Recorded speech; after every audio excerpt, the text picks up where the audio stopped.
Selamat pagi pemirsa. Konflik Iran dan Israel bisa mengganggu pasokan minyak mentah dan menyebabkan lonjakan harga minyak mentah dunia. Tatanan ekonomi global berubah dan Indonesia bakal merasakan imbasnya. Pemerintah hanya bisa menjamin tidak akan menaikkan harga bahan bakar minyak bersubsidi hingga bulan Juni mendatang.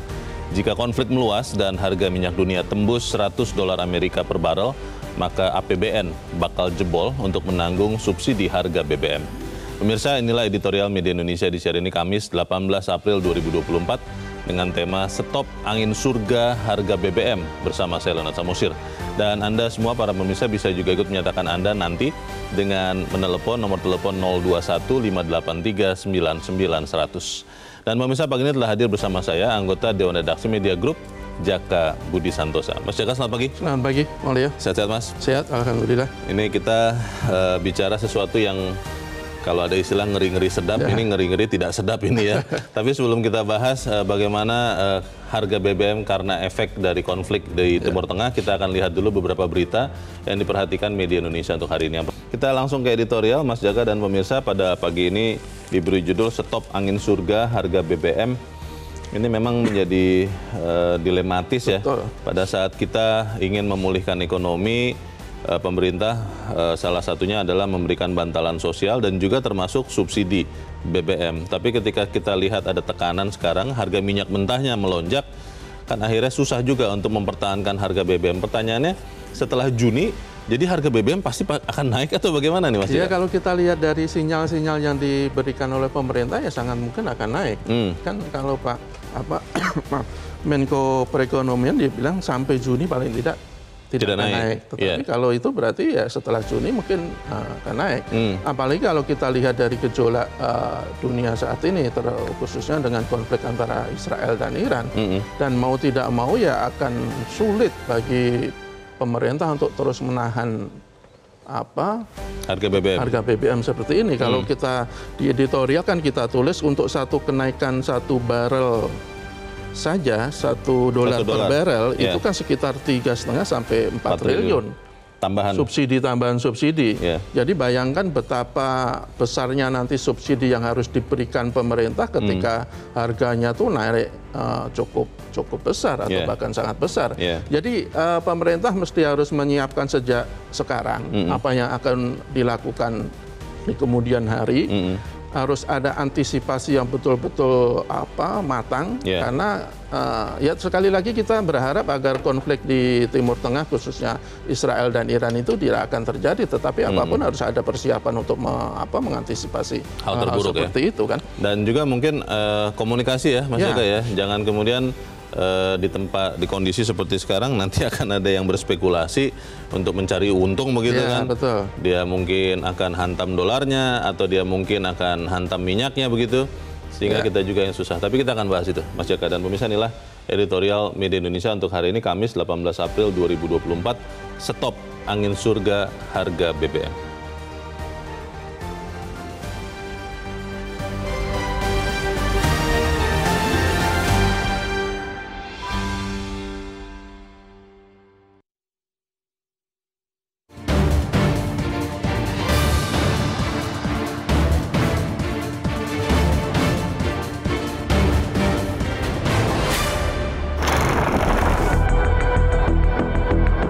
Ngeri-ngeri sedap mendengarnya.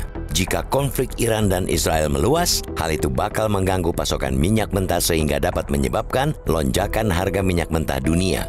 Tatanan ekonomi global berubah dan Indonesia yang merupakan pengimpor murni minyak net importir bakal merasakan imbasnya. Selasa 16 April lalu, selepas mengikuti rapat kabinet yang dipimpin Presiden Joko Widodo, Menteri Koordinator Bidang Perekonomian Airlangga Hartarto sudah buka-bukaan. Pemerintah hanya bisa menjamin tidak akan menaikkan harga bahan bakar minyak atau BBM bersubsidi hingga Juni mendatang. Itu pun jika konflik Iran-Israel tak meluas dalam 1-2 bulan ke depan. Tapi jika konflik meluas dan harga minyak dunia tembus $100 per barel, APBN bakal jebol untuk menanggung subsidi harga BBM. Ditambah lagi, nilai tukar rupiah terhadap dolar Amerika Serikat yang saat ini masih dalam tekanan. Harga minyak sejatinya juga telah mengalami tren kenaikan. Jenis Brent bahkan sempat menyentuh $90 per barel. atau tertinggi sejak Oktober 2023 sebagai dampak dari situasi geopolitik. Kemarin, harga minyak mentah West Texas Intermediate atau WTI Amerika Serikat untuk pengiriman Mei 85,36 US dollar per barel. Sedangkan harga minyak mentah Brent yang merupakan patokan harga minyak dunia untuk pengiriman Juni 90,02 US dollar per barel. Angka tersebut lumayan besar, jauh di atas asumsi makro APBN 2024 yang menetapkan 82 US dollar per barel. Perlu diingat pula, skala dampak konflik Iran-Israel bakal jauh lebih besar jika dibandingkan dengan perang Rusia-Ukraina atau perang di Gaza yang sudah berlangsung puluhan tahun lamanya. Itu karena Iran merupakan salah satu produsen minyak dan gas atau migas utama di Timur Tengah dan juga menjadi anggota organisasi negara pengekspor minyak bumi, Organization of the Petroleum Exporting Countries atau OPEC. Parahnya lagi, dalam penutupan perdagangan kemarin sore, nilai tukar rupiah terhadap dolar Amerika Serikat ada di level parahnya lagi. Dalam penutupan perdagangan kemarin sore, nilai tukar rupiah terhadap dolar Amerika Serikat ada di level 16.259 rupiah, melemah 83 poin jika dibandingkan dengan penutupan Selasa 16 April di level 16.175 rupiah. Secara matematis, APBN sudah jelas berada di bibir jurang jika terus menanggung subsidi harga BBM. Dalam hitungan pemerintah, setiap kenaikan harga minyak per $1 Amerika Serikat akan berdampak pada kenaikan subsidi dan kompensasi untuk BBM di dalam negeri sekitar 3,5 triliun rupiah sampai 4 triliun rupiah. Dari situ sudah jelas terlihat, jika harga BBM subsidi tidak dinaikkan, beban APBN akan membengkak. Di sisi lain, jika harga BBM subsidi naik, hal itu dipastikan akan memicu inflasi yang menyebabkan kenaikan harga-harga kebutuhan pokok sehingga menurunkan daya beli rakyat. Karena itu, sejak sekarang pemerintah lebih baik bicara apa adanya dan menghindari pernyataan-pernyataan bak memberi angin surga kepada masyarakat, misalnya tak akan menaikkan harga BBM subsidi hingga Juni 2024. Siapa yang bisa menjamin konflik Iran-Israel tak akan berkepanjangan hingga Juni 2024? Pemerintah sebaiknya bersikap realistis dengan memaparkan indikator-indikator terukur, salah satunya harga minyak dunia. Pemerintah akan lebih bijak jika mengatakan tak akan menaikkan harga BBM subsidi jika minyak dunia masih di bawah 100 US dollar per barel. Namun jika harga minyak dunia sudah di atas 100 US dollar per barel, harga BBM subsidi bakal dinaikkan sembari mempertebal bantuan langsung tunai atau BLT kepada rakyat miskin yang terdampak. Pada saat bersamaan, aksi refocusing anggaran sebagaimana yang pernah dilakukan saat pandemi bisa juga dilakukan lagi. Pernyataan dan cara-cara itu jauh lebih realistis bagi masyarakat yang sudah lelah dengan harapan palsu.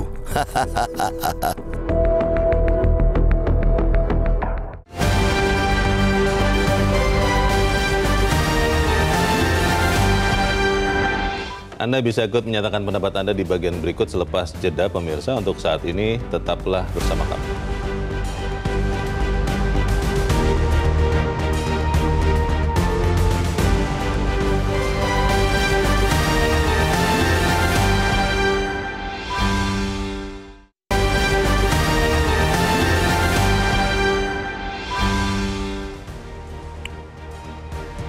Terima kasih Anda masih bersama kami di Editorial Media Indonesia, dan sebelum kita lanjutkan diskusi kita, Mas Jaka, kita mau bertanya juga. Saat ini kita sudah tersambung lewat saluran telepon dengan pengamat ekonomi UGM, Fahmi Radi. Mas Fahmi, selamat pagi. Selamat pagi Leo, selamat pagi Mas Budi. Ya, Mas Fahmi, kalau kita lihat sekarang harga minyak mentah sudah naik, baik harga West Texas Intermediate di Bursa New York maupun harga Brent di Bursa London. Kenaikan harga minyak mentah yang terjadi sekarang itu sebetulnya karena memang sudah ada gangguan pasokan, gangguan tanker-tanker yang membawa, atau ini baru langkah antisipasi atau semacam spekulasi, Mas Fahmi?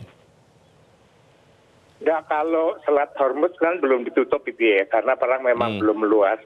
Nah, tetapi kenaikan kemarin itu kalau kita cermati itu kan beberapa hari setelah serangan Iran ke Israel tadi naik jadi 90,8. Itu artinya memang ketegangan dari kedua negara ini pasti akan memicu kenaikan harga minyak. Nah, kalau kemudian perang meluas, maka kemungkinan Selat Daud akan ditutup. Nah, ini yang akan melambungkan harga minyak. Seperti kata Mas Budi tadi, bisa juga 100% kenaikannya itu. Nah, kalau kenaikannya sampai 100%, maka subsidi BBM kalau tidak dinaikkan ini bisa mencapai 500 triliun rupiah APBN tebal gitu. Maaf, ini saya ingin memperjelas saja, kenaikan 100% itu maksudnya jadi ke harga berapa harga minyak mentah itu, Mas Fahmi? Kalau taruhlah sekarang 90 ya berarti 180 ada kemungkinan seperti itu. Karena pasalnya itu dia Iran kan termasuk penghasil minyak yang itu juga menentukan harga. Tapi kalau saya melihat grafik harga minyak mentah ya, dari tahun 1987 nih saya punya grafiknya nih Mas Fahmi. Itu maksimal di sekitar tahun 2005, 2006 atau 2007 itu maksimal di $147. Belum pernah ada di atas itu sebetulnya. Jadi maksud saya begini, kita ingin tahu apakah memang kekhawatiran spekulasi ini beralasan bahwa harga akan sampai ke berapa itu memang realistis atau panik saja ya Mas Fahmi ya? Waktu itu kan tidak ada perang di Timur Tengah. Ini perkiraan saya itu kalau perang meluas, kita kan tahu Israel itu kan keras kepala dan saya berkeyakinan pada saya dia akan menyerang dan eskalasinya akan meluas tadi. Barangkali ini perlu diantisipasi juga itu. Baik. Nah, sehingga kemungkinan naik 100% mungkin juga gitu. Pertanyaannya adalah kalau kemudian katakanlah harga minyak mentah itu menyentuh $100 Amerika per barrel, maka BBM bisa dipastikan akan naik sebelum Juni atau setelah Juni, karena janji pemerintah kan menjaga harga BBM tidak naik sampai Juni, Mas Fahmi. Nah, saya kira pernyataan dari Erlangga Hartarto itu kurang tepat juga itu ya. Dalam kondisi uncertainty yang tinggi, itu memberikan jaminan sampai Juni itu ya. Kita nggak tahu misalnya Mei itu terjadi eskalasi yang meluas, yang mudah-mudahan tidak itu ya. Kayak itu terjadi kan kenaikannya taruhlah $100 per barrel itu akan membengkakkan APBN. Nah, mestinya realistis gitu ya. Iya. Pertanyaan terakhir Mas Fahmi, kalau sudah terjadi sekarang, maka masyarakat harus melakukan apa? Karena itu pertanyaan pemirsa Metro TV. Apa yang harus dilakukan? Apakah berhemat? Apakah yang punya kemampuan daya beli tinggi juga harus tidak belanja gitu? Kalau semuanya berpikir seperti itu kan akhirnya nanti ekonomi berhenti juga. Bagaimana Mas Fahmi? Ya, itu dampak berganda yang akan terjadi gitu ya. Tetapi paling tidak ada penghematan dalam penggunaan BBM yang harganya sudah dinaikkan gitu ya. Jadi saya berharap kalau memang pemerintah akan menaikkan itu menggunakan indikator terukur. Misalnya harga minyak dunia mencapai $100 per barrel gitu ya. Maka pada saat itulah pemerintah menaikkan. Tapi kalau belum 100 ya tetap ditahan gitu ya. Nah, pada saat naik tadi maka konsumsi terutama untuk BBM yang harganya mahal tadi itu barangkali bisa dikurangi juga. Mungkin bisa menggunakan angkutan umum atau pakai Grab dan lain sebagainya itu sebagai upaya yang bisa dilakukan oleh masyarakat menengah. Nah, tetapi masalahnya masyarakat bawah yang bahkan tidak menggunakan BBM itu akan terkena dampak kalau harga BBM dinaikkan tadi. Oleh karena itu dia perlu ada bantalan sosial semacam BLT pada rakyat miskin yang itu terdampak dari kenaikan harga BBM tadi yang inflasinya meningkat, harga bahan pokok meningkat gitu ya. Nah, itu barangkali dia kalau pemerintah harus menaikkan harga BBM, maka harus didahului gitu ya dengan pemberian bantalan sosial tadi dengan memberikan BLT tadi supaya mengurangi beban bagi rakyat miskin yang rentan miskin tidak menjadi miskin gitu ya. Itu yang harus dilakukan oleh pemerintah itu. Baik. Kita harap apa yang kita khawatirkan ini tidak terjadi, tapi memang kita harus bersiap. Terima kasih pengamat ekonomi UGM Fahmi Radi sudah mencerahkan kami. Selamat pagi, Mas Fahmi. Mas Jaka, ketika konflik ini mulai merebak, ada beberapa pengamat yang mengatakan bisa jadi ini awal Perang Dunia Ketiga. Katanya. Lalu ada yang mengatakan tadi Mas Fahmi bisa jadi 100% naiknya harga minyak mentah. Tapi kalau melihat data dari tahun 1987 itu tertinggi $147. Nah, pertanyaannya bagaimana kita tidak memberikan angin surga terkait harga BBM, tapi juga jangan sampai kita meniupkan angin neraka begitu ya Mas Jaka ya. Bagaimana Mas? Iya, judul editorial kita hari ini kan Stop Angin Surga Harga BBM. Maksud kita apa? Bahwa sebenarnya mendingan pemerintah tuh realistis saja.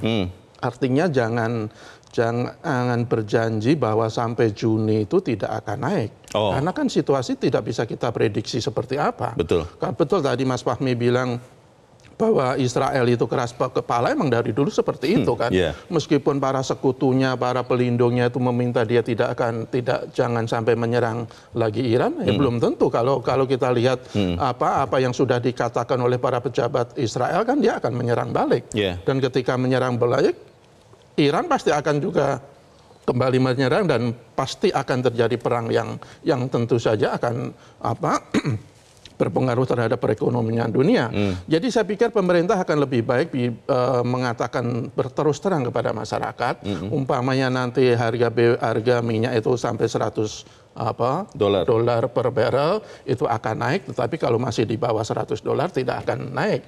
Saya pikir lebih membuat masyarakat itu tenang dan bisa melakukan antisipasi lebih dini. Atau mungkin jangan-jangan Mas Jaka pemerintah Pak Erlangga dan jajarannya itu memang sudah punya simulasi bahwa berapapun harga minyak mentah, tapi sampai bulan Juni keuangan negara itu masih kuat untuk menanggung supaya tidak ikut naik harga BBM. Mungkin ada hal seperti itu. Iya, tapi persoalannya bagaimana kalau nanti perang itu dalam waktu dekat dan harganya kalau tadi Mas Fahmi bilang sampai bisa naik 100%, dan itu bukan sebuah prediksi yang mengada-ada loh. Kalau saya baca dari data dari Goldman Sachs misalnya, itu kalau sekali lagi kalau ada terjadi konflik dan situasi yang memprihatinkan di Selat Hormuz, kemudian di Laut Merah, itu kenaikan harga minyak dunia itu bisa 20-100%. Dan itu sebuah kajian yang tidak asal kajian. Itu bukan karena ini maaf ya saya bertanya lebih kritis lagi. Itu bukan karena Goldman Sachs sudah membeli kontrak minyak yang banyak ya? Karena sering terjadi Mas Jaka. Betul. Setelah mereka beli banyak kontrak, kemudian mereka mengatakan sesuatu yang bisa membuat harganya naik. Jangan-jangan untuk kepentingan itu juga, jangan-jangan. Iya, enggak apapun itu sebuah prediksi yang bisa kita jadikan bahan untuk melakukan antisipasi. Daripada nanti betul-betul terjadi kita tidak melakukan antisipasi apapun, kan dampaknya terhadap rakyatnya kan jauh lebih parah. Ketimbang begitu ya mendingan kita membuat skenario terburuk daripada kita ada skenario yang bagus-bagus. Terlalu bagus. Itu saya pikir salah satu solusi dasar atau mendasar ya untuk ketika melihat situasi yang sekarang semakin memburuk. Jadi mendingan pemerintah mengatakan sekarang kepada masyarakat kalau nanti situasi lebih buruk lagi, kalau harga minyak sampai di atas $100 per barrel sebelum Juni, ya bukan tidak mungkin akan melakukan kenaikan harga BBM. Jadi besarannya bukan besaran waktu ya, tapi besaran harga minyak mentahnya. Betul. Apalagi kan dolar juga sudah mulai naiknya lumayan besar kan. Karena ada beberapa indikator untuk menaikkan harga BBM, kurs dolar, cuma harga minyak dunia, dan ada beberapa indikasi lainnya. Karena Indonesia beli minyaknya pakai dolar juga, bukan pakai rupiah. Dan yang paling penting adalah ketika nanti harga BBM itu naik, ya mau tidak mau pemerintah harus memberikan bantalan sosial yang lebih banyak dan lebih tepat sasaran. Itu yang sebenarnya ditunggu oleh masyarakat. Dalam situasi yang sangat sulit seperti ini, pemerintah juga tidak bisa melakukan kebijakan-kebijakan yang parsial, tapi harus betul-betul komprehensif untuk membantu masyarakat menghadapi tekanan-tekanan perekonomian dunia, terutama dalam harga BBM nanti kalau akhirnya naik. Jadi Harga BBM sebenarnya kalau dari yang kita khawatirkan itu kan dampak bergandanya dari kenaikan BBM Pasti. kan. Kalau dari harga BBM mungkin masih bisa kita atasi. Tadi Mas Fahmi bilang kita tidak perlu lagi menggunakan kendaraan pribadi, tapi bisa menggunakan angkutan umum itu bisa. Tetapi dampaknya itu harga-harga barang masih akan naik. Pasti. Segalanya pasti naik dan Karena ini yang harus semua betul-betul diangkut, ya. dan ini yang harus betul-betul diantisipasi oleh pemerintah. Komunikasi terkait dengan hal ini, apakah memang sebaiknya satu pintu saja? Kan saat ini yang kalau kita dengar pernyataan dari Menko Perekonomian, betul. kita belum mendengar misalnya pernyataan dari Menteri Keuangan, karena anggaran itu kan yang memegang Menteri Keuangan. Atau memang masing-masing boleh mengatakan, tetapi harus terkoordinasi juga supaya kemudian masyarakat tidak bingung. Kita ini dalam kondisi yang seperti apa? Bagaimana, Mas? Ya, saya pikir selama ini kan komunikasi pemerintah ke masyarakat itu masih menjadi persoalan. Ya. Justru kalau beberapa waktu lalu tuh antara menteri itu masing-masing punya versinya sendiri. Dan beberapa kali berbeda ya? Berbeda. Bertolak belakang malah. Makanya jadi masyarakat dibuat bingung siapa ya sebenarnya benar. Dalam situasi seperti ini sebenarnya pemerintah jangan membuat masyarakat bingung. Harus memberikan pengertian apa adanya kepada masyarakat dan salah satunya harus melalui satu pintu saja. Kalau nanti ada versinya dari Menteri Keuangan misalnya, itu didiskusikan dulu, baru kemudian disampaikan kepada masyarakat, misalnya melalui Menteri Perekonomian, koordinator, misalnya seperti itu. Jangan masing-masing menteri, jangan masing-masing pihak punya statement sendiri-sendiri yang justru membingungkan masyarakat, yang justru membuat masyarakat itu malah tidak jelas seperti apa sebenarnya arah ke depannya, dan itu akan memberikan beban tambahan kepada masyarakat. Masalah tambahan lagi Mas Jaka, dan ini kalau saya meyakini penting adalah sampai kita nanti tunggu tanggal 22 April keputusan dari MK. Kan sejauh ini kita tahu ada Presiden terpilih Prabowo dan Wakil Presiden terpilih Gibran. Dan ini kita ada dalam masa transisi sampai 20 Oktober ketika dilantik pemerintahan baru. Dan biasanya sama dengan pada saat waktu kita menikah, itu kan awal-awal ada bulan madu ya. Sesuatu yang menyenangkan, menggembirakan, bukan sesuatu yang pahit meskipun itu memang realita.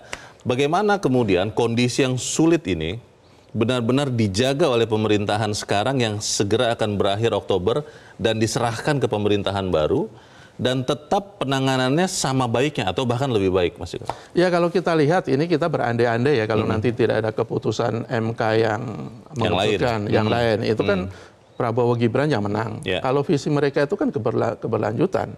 Artinya apa yang sudah dilakukan pemerintah sebelumnya, pemerintahan Pak Jokowi, itu kan sebagian besar akan dilanjutkan oleh Prabowo. Dalam hal ini sebenarnya saya tidak melihat ada sesuatu yang sesuatu yang sangat mengganggu. Karena prinsipnya keberlanjutan kok, apa yang sudah bagus akan dilanjutkan oleh Prabowo kok. Figur menterinya bagaimana, Mas? Karena itu kan pertanyaan besar orang. Menteri Keuangan sekarang sentral. Kan disebut-sebut tidak akan lagi melanjutkan tugasnya di pemerintahan berikut. Artinya kan kita harus ketemu seorang Menteri Keuangan yang juga bukan hanya punya kompetensi, tapi bisa dipercaya loh, Mas. Ini bagaimana? Ya, gini, sebenarnya kan mungkin selama 2 periode pemerintahan itu Menteri Keuangan kan satu orang ya. Jadi di periode pertama menggantikan. Tapi hampir 2 periode lah, hampir 10 tahun.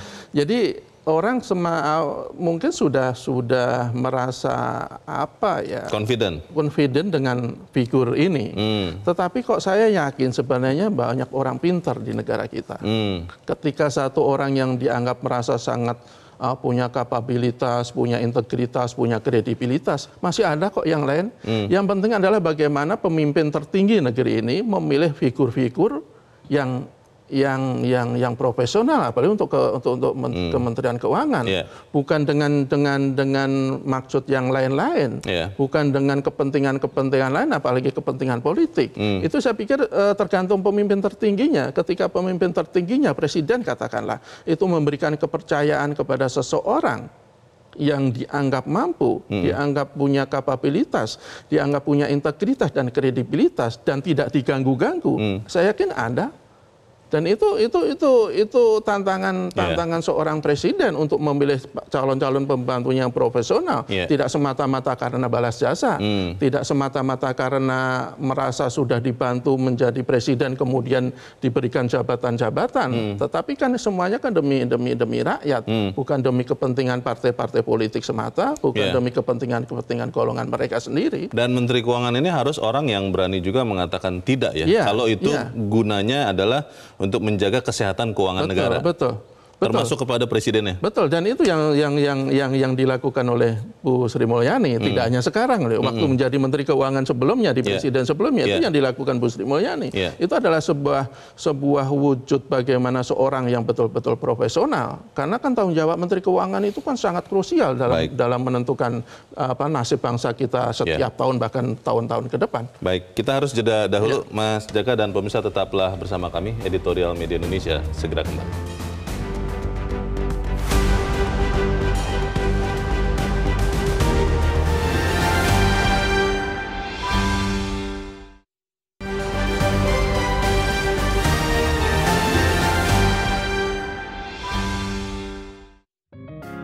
Media Indonesia mengajak Anda untuk mengakses fitur premium e-paper.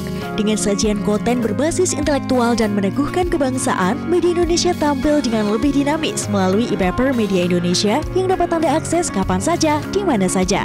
Caranya mudah, download aplikasi Media Indonesia di Android atau ketik link e-paper.mediaindonesia.com atau bisa scan QR Code pada layar kaca Anda. Klik tab e-paper di bagian samping layar tablet Anda, daftarkan data diri, serta pilih paket berlangganan e-paper Media Indonesia sesuai dengan kebutuhan Anda. Nikmati juga bonus spesial tambahan 4 halaman rubrik fokus setiap hari. Semua bisa Anda dapatkan hanya di e-paper Media Indonesia.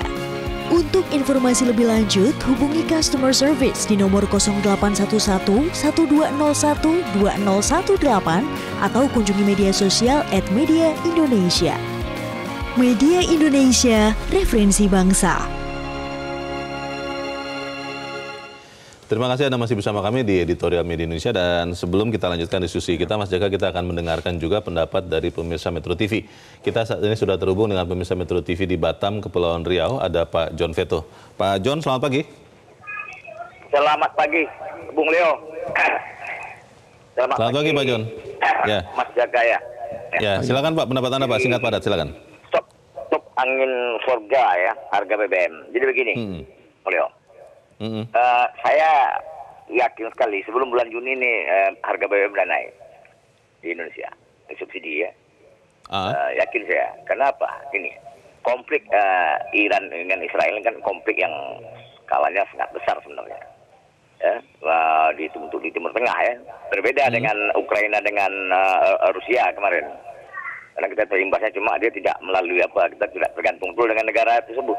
Tapi kalau sekarang ini kita tergantung betul, dan semua dunia prosesnya di Selat Hormuz itu. Karena BBM akan melalui Selat Hormuz. Malah Selat Hormuz dikuasai oleh Iran. Nah, dan kebetulan Iran juga dia salah satu negara penghasil minyak terbesar juga di dunia. Nah, dia akan bergaining di sini nih. Ada lagi, memang ini saya tidak yakin dengan apanya Pak Erlangga kemarin tuh. Tidak akan dinaikkan bulan Juni ya. Tapi ini bukan yang saya apakan bukan BBM aja Bung Leo ya, tidak BBM aja. BBM itu serasa satu poin yang BBM dan wajib hukumnya naik. Akibat dari BBM ini Pak. Efek dominonya, dominonya akan dahsyat ya. Jadi tapi mudah-mudahan ini konflik ini cepat selesai, tidak berimbas. Tapi kalau tengok aja lah dolar aja sekarang mereseknya. Dolar itu jangankan sampai 200. 10 sen aja dia meresek dari 16 yang sekarang 16,2 ini. Ini sangat riskan, sangat berbahaya kepada kita keuangan negara kita. Nah, kalau sempat dolar mencapai 17 nanti atau 16,5, udah kita akan anjlok ekonomi kita. Tambah lagi dengan beban masyarakat, otomatis barang-barang lain naik harganya. Kalau menurut Pak John, apa yang dilakukan oleh pemerintah? Kalau saya melihat Menko Perekonomian Erlangga Hartarto memberikan waktu Juni mungkin untuk memberikan kepastian bagi kita juga Pak, supaya kemudian kita semua bisa berhitung bahwa sampai Juni BBM tidak akan naik, sehingga pengusaha pun bisa berhitung, masyarakat kecil seperti kita bisa berhitung. Karena kalau tidak ada kepastian waktu, kan jadi sulit juga Pak untuk bergerak. Bagaimana Pak John? Jadi begini, kita nggak ada pengalaman, ya. Jangan kan tidak di warning naik, ya. Diperkirakannya naik, udah barang itu udah langka. Jadi dah boleh bermain. Ini berlipat ganda juga apa dia? Ada spekulasi juga maksud Bapak? Bulan Juni. Tapi sebelum bulan Juni, yang pelaku spekulannya dia udah bermain, udah mulai menumpuk, udah mulai apa. Ini kan kita selalu itu, Bung Leo. Dia tidak oke lah, tidak bulan Juni dinaikkan. Tapi sebelum bulan Juni, ini akan terjadi penimbunan. Kita kan biasa begitu. Jadi ini yang bisa jadi memicu spekulasi seperti itu ya, menurut Pak John ya? Saya itu yang, karena saya cermati itu yang terjadi. Contoh aja lah, ada pemerintah hendak menaikkan harga minyak BBM, tapi jadi, 1 bulan sebelum itu BBM tidak ketemu. Jadi harus sangat cermat ya untuk memberikan pernyataan terkait dengan harga BBM ini. Begitu ya Pak John ya? Iya, harus apa? Jangan sesuai dengan tema ini. Baik. Oke Pak. Angin surga ini. Baik. Terima kasih Pak John Veto di Batam, Kepulauan Riau untuk pendapat Anda. Selamat pagi Pak. Di belakang Pak John ada Ibu Indra di Cirebon, Jawa Barat. Ibu Indra, selamat pagi. Selamat pagi Bung Leonard Samotio dan Bung Jaka Budi Santosa. Assalamualaikum warahmatullahi wabarakatuh, Metro TV. Waalaikumsalam warahmatullahi wabarakatuh, Bu Indra. Silakan Bu, pendapat Ibu. Ya, Bung Leo, tidak dalam keadaan darurat pun, dalam keseharian ini, Ibu sebagai masyarakat kecil juga suka berpikir, kenapa sih ya tentang subsidi dan kompensasi BBM ini. Besarnya 244 triliun lebih ya. Itu kalau dipergunakan dengan sebaik-baiknya secara ekonomi itu, waduh, besar sekali artinya. Nah, tapi tadi mungkin itu untuk menghindari masyarakat Indonesia ini jatuh ke arah predikat miskin ya. Nah, kalau sementara nanti kalau mencapai $100, waduh, subsidinya jadi 356 lebih triliun. Kalau 110, 404 triliun. Waduh, apakah keadaan ini tidak bisa diakhiri? Itu entah mungkin terlalu naif kalau dikatakan menghilangkan subsidi ya. Tapi apalagi yang bisa kita lakukan? Jadi Bu Indra, kalau kemudian keadaan memaksa Bu, Ibu cenderung setuju bahwa subsidi BBM ini akan dikurangi begitu ya, sehingga artinya BBM bisa naik walaupun tidak dihilangkan sama sekali subsidinya, seperti itu Bu? Iya begitu. Apalagi yang bisa kita lakukan, Bung Leo? Kemudian itu kan tidak BBM aja, semua komoditi impor kita yang ketergantungan kita pada impor itu. Nah, kemudian kenapa sih kita tidak bisa mempercepat transisi energi fosil ke energi baru terbarukan yang harga mobil dan motor listriknya masih mahal katanya begitu Bu. Lalu untuk chargingnya masih kurang katanya begitu loh Bu. Iya. Nah itu jadi mungkin minimal Ibu dan beberapa masyarakat tadi agak tenang itu tentang Menteri Keuangan yang mungkin masih bisa dipercaya sampai saat ini. Ya, terima kasih Bung Leo. Assalamualaikum warahmatullahi wabarakatuh. Waalaikumsalam warahmatullahi wabarakatuh. Terima kasih Bu Indra di Cirebon, Jawa Barat. Selamat pagi Bu. Bu Indra, menarik ini pendapatnya Mas Jaka, bahwa ya kalau memang kondisinya memaksa, harga BBM bisa dinaikkan walaupun jangan sampai subsidi hilang sama sekali kepada BBM. Bagaimana Mas? Ya, saya pikir kalau kita lihat data ya, itu kan data untuk subsidi energi 2024 itu kan 189,1 triliun. Hampir 200 triliun ya? Hampir 200 triliun. Itu kan BBM itu sekitar 113 dan untuk listrik sekitar 73. Sebenarnya naik lumayan besar dibandingkan 2023 yang 1,59,6 triliun. Jadi bahwa pemerintah itu masih punya kewajiban untuk memberikan subsidi BBM itu tidak bisa kita utak-atik. Tetapi kalau kemudian ada situasi yang tidak mendukung untuk terus jor-joran memberikan subsidi, ya saya pikir masyarakat juga harus betul-betul bisa memahami ketika harga nanti, sekali lagi ketika nanti harga minyak dunia melambung tinggi misalnya, ya kalau pemerintah tidak mengurangi BBM subsidi untuk BBM, ya anggaran kita akan jebol. Kalau anggaran jebol kan ya masyarakat juga yang akan kena dampaknya.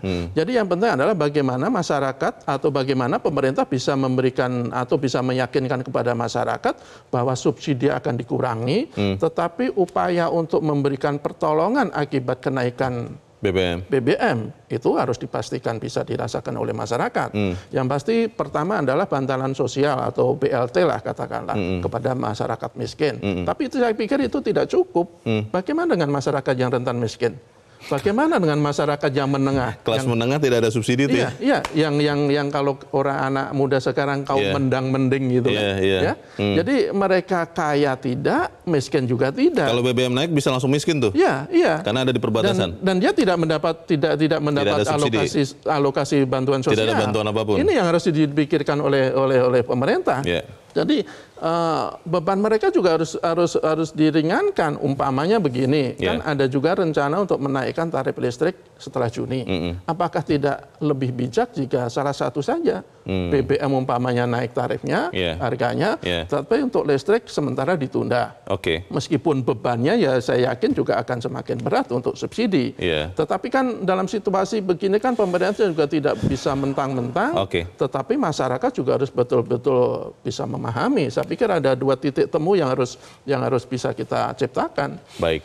Bagaimana kita tahu pemerintah melakukan apa dan ini tidak disalahgunakan karena tadi Pak John mengatakan begitu disebut Juni siapa tahu ini akan membuat orang spekulasi malah ditimbun supaya harganya harga sekarang yang lebih murah bisa dijual nanti ketika sudah naik. Kita harus jeda dahulu Mas Jaka, pemirsa tetaplah bersama kami Editorial Media Indonesia segera kembali.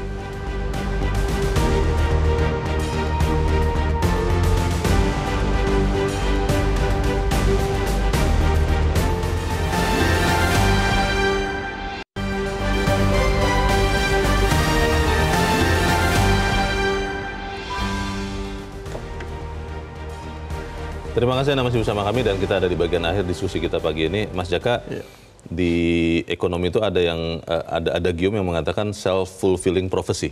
Ketika semua orang berpikir harga akan naik, pada waktunya nanti harga beneran naik. Nah bagaimana kita secara proporsional menyikapi masalah kenaikan energi ini dan juga kenaikan kurs dolar tanpa kemudian menipu kita semua? Ya, yang pasti kan antisipasi itu harus kita lakukan.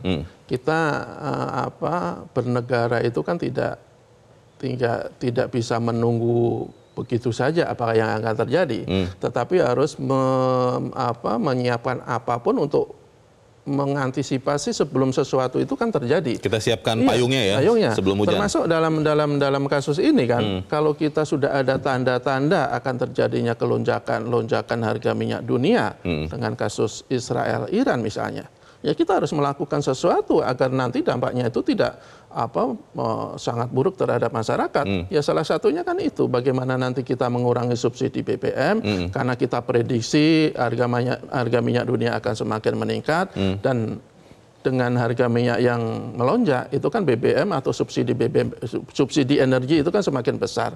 Bagaimana agar negara kita, anggaran kita tidak jebol, ya subsidi kan harus dikurangi. Dengan cara apa? Menaikkan harga BBM di dalam negeri. Tetapi itu kan sekali lagi kan itu akan memberatkan masyarakat. Dampaknya akan sangat membuat masyarakat semakin sulit. Nah itulah tugas pemerintah untuk meringankan beban masyarakat, tetapi juga untuk meringankan beban anggaran negara. Ya salah satunya itu menaikkan harga BBM, tetapi juga memberikan bantuan sosial. Tetapi sekali lagi, itu jangan sekali lagi terfokus pada orang-orang yang selama ini berhak. Bagaimana mereka yang sebenarnya juga butuh bantuan sosial, butuh perlindungan negara, tetapi selama ini tersentuh karena ada peraturan, ada ketentuan. Karena dia tidak masuk kategori miskin. Betul, itu yang harus dipikirkan juga oleh masyarakat, oleh pemerintah. Kemudian begini, sebenarnya ada kekhawatiran juga dari banyak pihak kalau nanti itu subsidi semakin membengkak, kemudian anggaran untuk bansos itu juga semakin tinggi, jangan-jangan pemerintah akan utang lagi. Itu yang dikhawatirkan beberapa pihak. Dan banyak juga yang mengusulkan sebenarnya tidak perlu utang. Salah satu caranya apa? Ya refocusing anggaran. Belanjanya yang diperhemat. Jangan lagi umpamanya program-program infrastruktur yang tidak terlalu mendesak misalnya, kan bisa kita tunda. Bisa ditunda. Dan itu sudah kita lakukan ketika kita dilanda pandemi kan. Betul, COVID. Ketika itu COVID merajalela, semua kementerian melakukan refocusing dan kita bisa jalan juga kok. Program-program pembangunan juga tidak terganggu-ganggu amat, dan yang penting masyarakat betul-betul terlindungi. Itu sebenarnya yang tugas pokok negara adalah melindungi masyarakat dan meringankan beban masyarakat. Dan yang penting komunikasi harus dilakukan reguler dan jelas ya. Betul, dan jelas, dan jangan membingungkan. Jangan memberikan masyarakat justru menebak-nebak apa yang akan terjadi, sementara mereka juga butuh kepastian, dan itu yang harus segera dilakukan oleh pemerintah. Baik, kita harap apa yang kita bicarakan di sini menyumbangkan juga pemikiran untuk kebijakan dari pemerintah. Mas Jaka, terima kasih sudah hadir tempat ini. Selamat pagi. Selamat pagi. Pemirsa, pemerintah sebaiknya bersikap realistis, akan lebih bijak kalau mengatakan tidak akan menaikkan harga BBM subsidi jika minyak dunia masih harganya di bawah $100 per barel.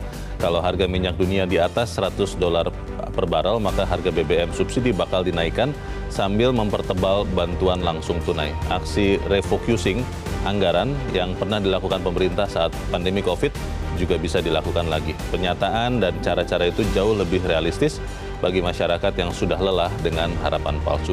Saya Leonard Samusi, berterima kasih Anda sudah menyimak editorial Media Indonesia untuk pagi ini. Terus jaga kesehatan Anda, terus jaga nurani Anda. Selamat pagi, sampai jumpa.